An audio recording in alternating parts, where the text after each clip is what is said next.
Mesdames, Messieurs, bonsoir et merci pour un tour d'actualité. La stabilité énergétique est une priorité pour le gouvernement du président de la République, Azali Assoumani. Ce dimanche, il a réceptionné des groupes électrogènes d'une capacité de 6 MW qui pourraient aider la production de la Sonelec. Reportage d'Ikam Ben Saïd et Salim Ben Abdillaï Zarkachi. Pour sortir le pays de l'insuffisance énergétique, le gouvernement Azali a pour une énième fois déboursé 1,6 milliard de francs comoriens pour l'achat de 2 groupes électrogènes flambant neufs, un groupe reconditionné à neuf, avec un lot de matériel de réchange. Réceptif des cris d'alarme de la population et soucieux pour une autosuffisance énergétique, le président de la République a fait le déplacement pour réceptionner les groupes. Avec une capacité de 6 MW plus la révision des groupes existants, le ministre de l'Énergie rassure la population que d'ici 45 jours, la Sonelec pourrait fournir 24 MW au niveau national, une production jugée supérieure à la demande. Cela aujourd'hui nous donne l'opportunité d'ici 45 jours au maximum à ce que Sonelec produit et distribue l'électricité jusqu'à 22 MW, ce qui est au-delà de la demande habituelle dans le pays. Pour l'urgence, le gouvernement, par le biais du ministre de l'Énergie, a demandé conseil aux pays amis ayant utilisé ce genre de groupe pour leur viabilité. L'urgence nous a commandé de faire vite parce que tout le monde criait. Et donc par rapport à l'urgence, il n'y a pas de... Et puis on a eu l'accord quand même de l'autorité de régulation du marché public. Des consultations, beaucoup, et chez les spécialistes. Et on s'est arrêté sur celui-là. À 16 jours de l'échéance promis par le directeur général de la Sonelec lors de sa conférence de prise de fonction, la promesse semble être en bonne voie. J'avais une équation de premier degré à 2 inconnus. C'est difficile à résoudre lorsqu'on a 2 inconnus, mais on vient de découvrir le premier inconnu, c'est la puissance des moteurs.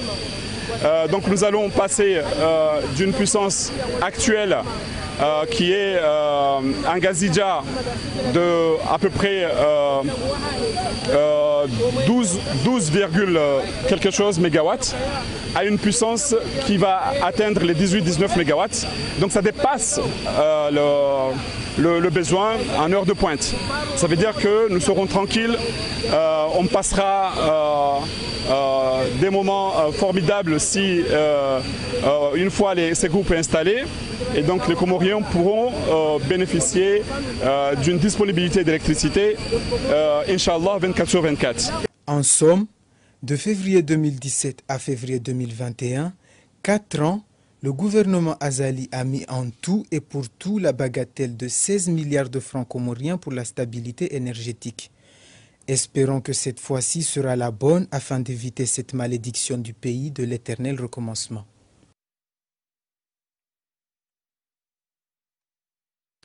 Des équations difficiles à résoudre mais nécessaires pour le développement socio-économique du pays, sachant que la construction des Comores est une responsabilité de tout un chacun qu'Allah protège le pays. Le secteur du tourisme est très impacté par la Covid-19. La fermeture des plages n'est pas sans conséquence. Celle de Ndoudé dans la région de Mbouakou est au point mort.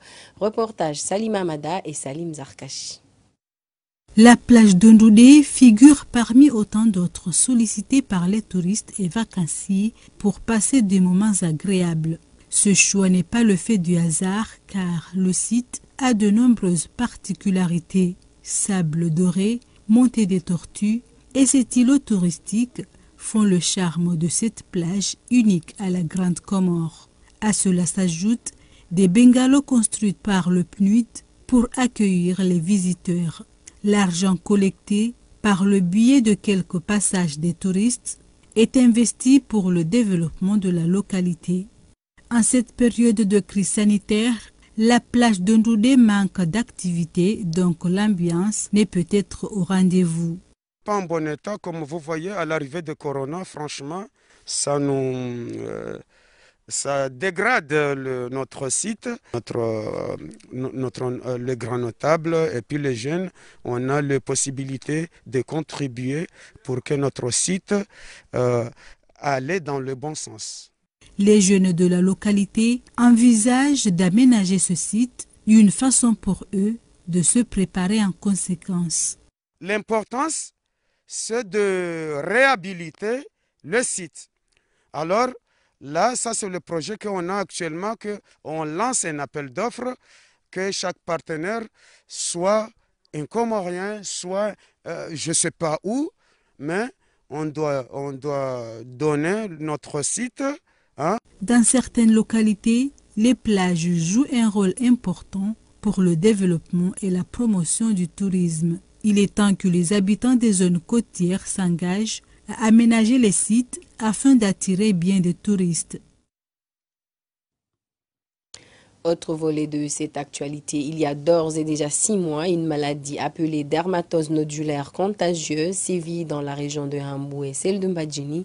L'on se demande comment le service vétérinaire traite cette épidémie.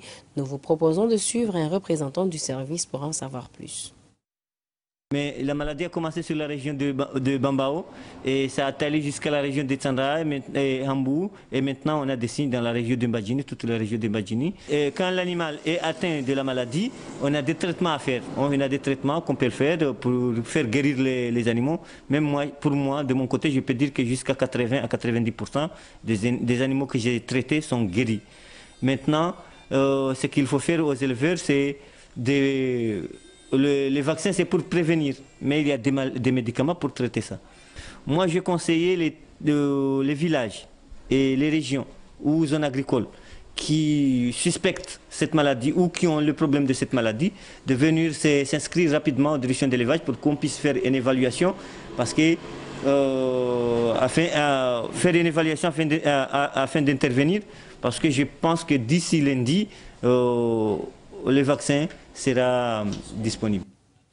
Suite de l'actualité, à la veille de la célébration de la Journée internationale de la femme, une équipe de l'ORTC s'est rendue à Mahalé pour visiter les femmes qui travaillent dans le chantier de distillation d'Ilang-Ilang. Reportage Zahir Ahmed et Djounaïna Andjib.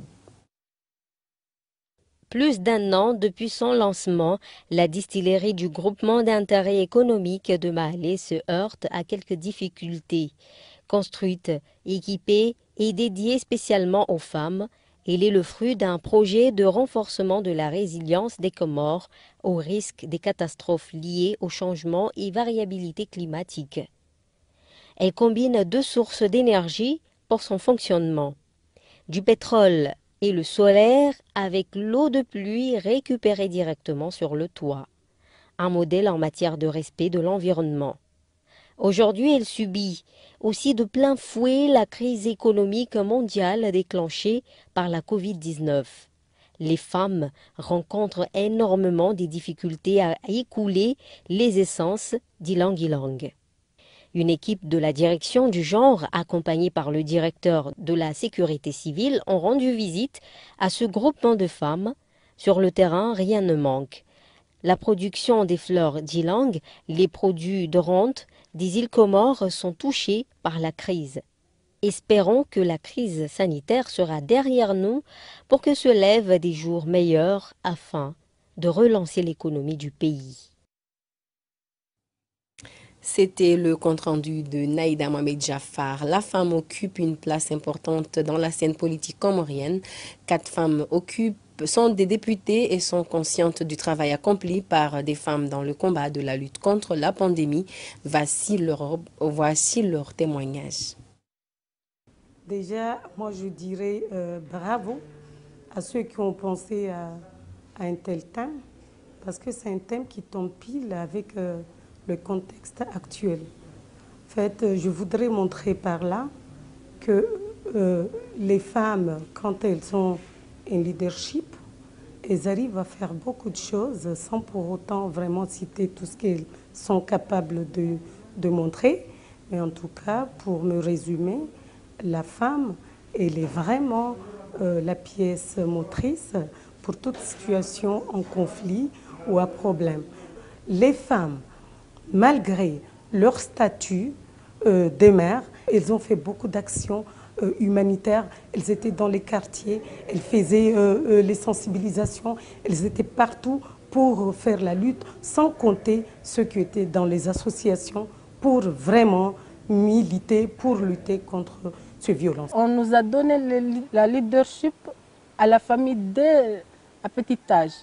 Donc on a appris à être mère, on a appris à être leader à partir de la famille.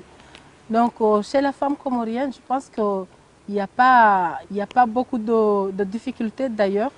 Notre ministre de la Santé a montré l'exemple. Une femme ministre qui a su surmonter une pandémie, une crise qui n'est pas sur le pays, une crise pandémique qui n'est pas spécifiée au pays, mais au niveau mondial, tout le monde est dépassé.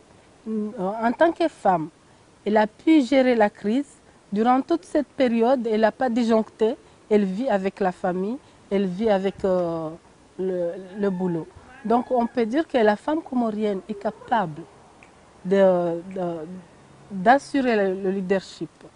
On ne peut pas négliger ou bien on ne peut pas je peux dire qu'on ne peut pas s'égaler aux autres pays parce que nous, on est en avance.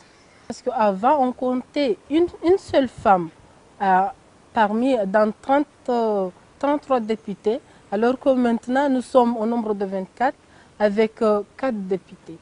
Donc là, on est en avance. On voit que son Excellence Halima Mouazali essaie de montrer à la femme qu'elle est capable, elle peut. On est en avance parce que maintenant, on a une femme.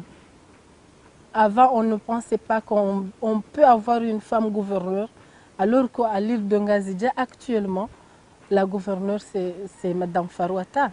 On ne peut pas négliger ça. Ça, c'est un pas géant qu'on a fait. La célébration de la Journée internationale de la femme, c'est une journée avant tout de lutte pour les droits des femmes par rapport aux hommes. Et cette année, on a retenu le thème leadership féminin pour un futur égalitaire dans le monde de Covid-19. Leadership féminin, pourquoi? Parce que maintenant, ce sont les femmes, la plupart du temps, qui travaillent beaucoup plus que les hommes. Donc, leadership féminin pour combattre la Covid-19, car c'est nous les femmes et filles qu'on a déployé plus d'efforts dans le monde entier pour façonner un futur et une relance plus égalitaire suite à la pandémie de la Covid-19. Comme nous le savons tous, que beaucoup de femmes comoriennes travaillent informellement. Donc l'État, même nous les députés, nous pensons à eux. Nous pensons à eux car nous savons très bien que beaucoup de ce qu'ils font à cause de l'épidémie, leurs activités ne marchent pas comme il faut.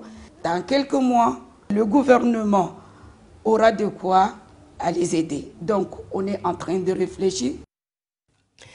Leadership féminin pour un futur égalitaire dans le monde de la Covid, tel est le thème de cette année à l'occasion de la Journée internationale de la femme.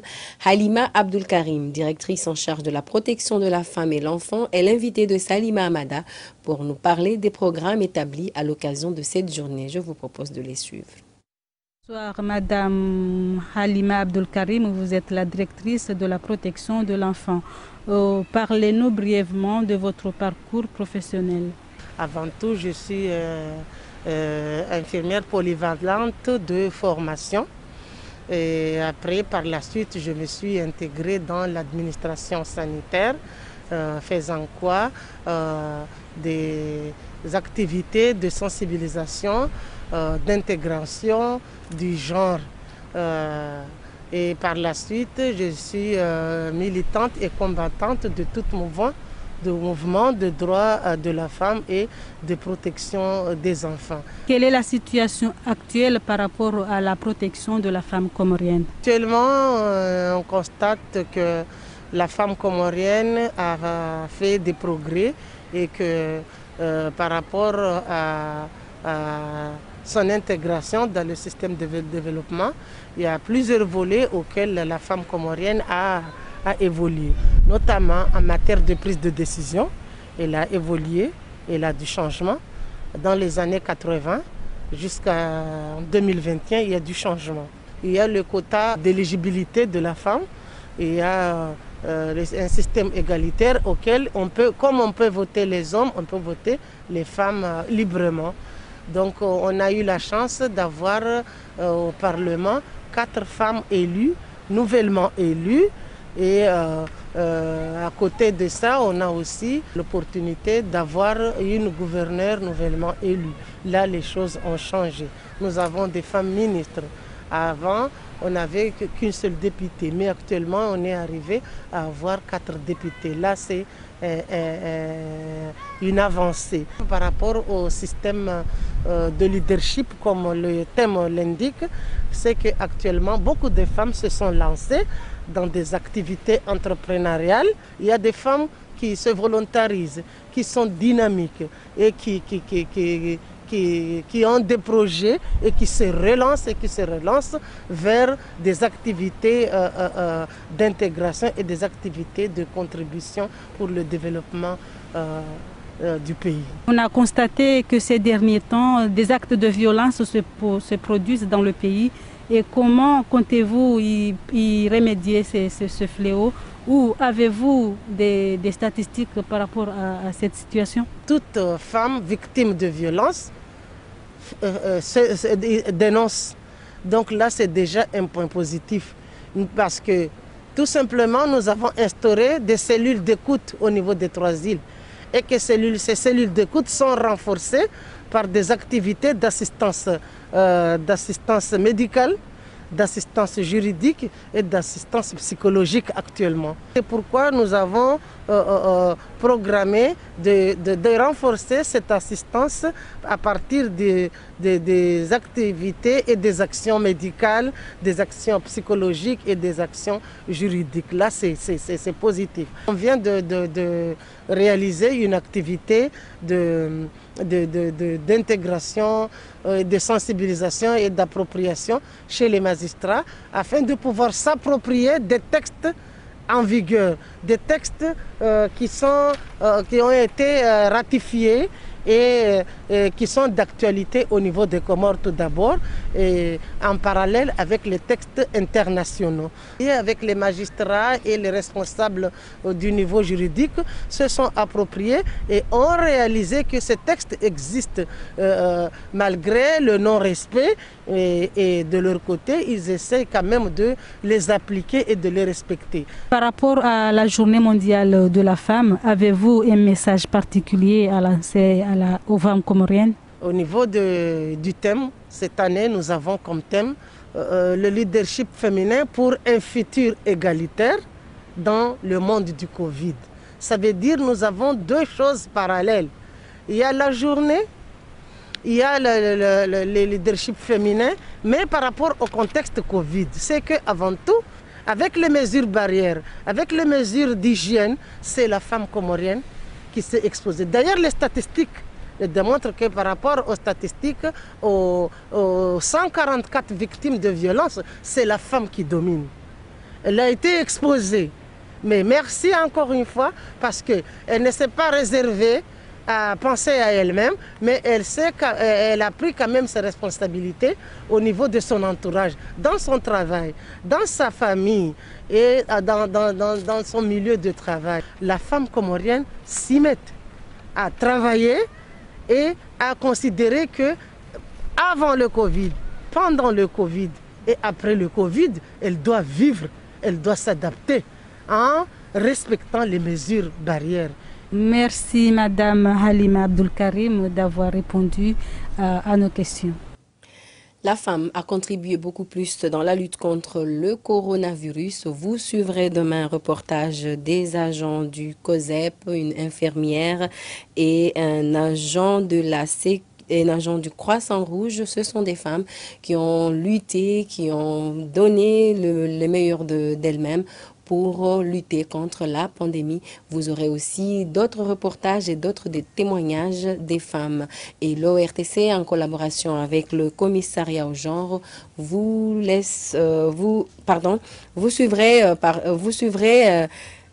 suivrez une émission consacrée à la journée des femmes demain à 22h. Au revoir et c'est la fin de cette édition.